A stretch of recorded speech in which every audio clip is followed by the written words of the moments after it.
और जो long term development plans हैं उनकी बत्ती बन जाएगी। सो गाइस, लद्दाख में ये बोला गया कि ये एक जनजी प्रोटेस्ट है। जनजी सिर्फ एक कवर है। लद्दाख में ये चीज़ एक्सपेरिमेंटल लेवल पे अपनाई गई। क्या ये एक लॉबी है और क्या भारत के अन्य भागों में भी ये प्रोटेस्ट मैन्युफैक्चर किए जा सकते हैं? तो लद्दाख की एक मांग है कि उन्हें 6 शेड्यूल में डाला जाए। शेड्यूल होता क्या है?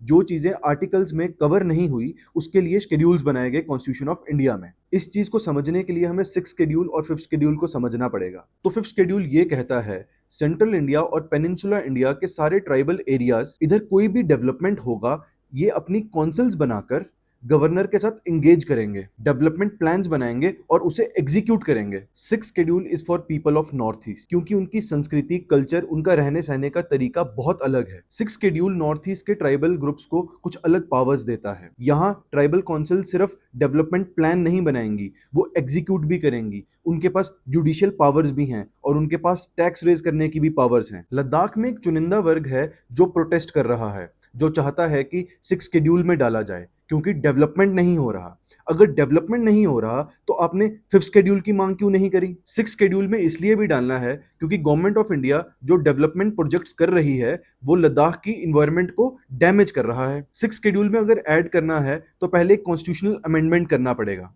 चलिए छोड़िए, लीगल इश्यूज को भी छोड़िए, मैं आपको एक और पॉइंट बताता हूं। If government of India wants to make a highway या उन्हें टनल बनानी है तो वो कई सालों तक लोकल लेवल पे क्लियरेंसेस लेते रह जाएंगे और जो लॉन्ग टर्म डेवलपमेंट प्लान्स हैं उनकी बत्ती बन जाएगी, क्योंकि लोकल लेवल पॉलिटिक्स में वो कभी एग्जीक्यूट हो ही नहीं पाएंगे और लद्दाख की डेवलपमेंट रुक जाएगी।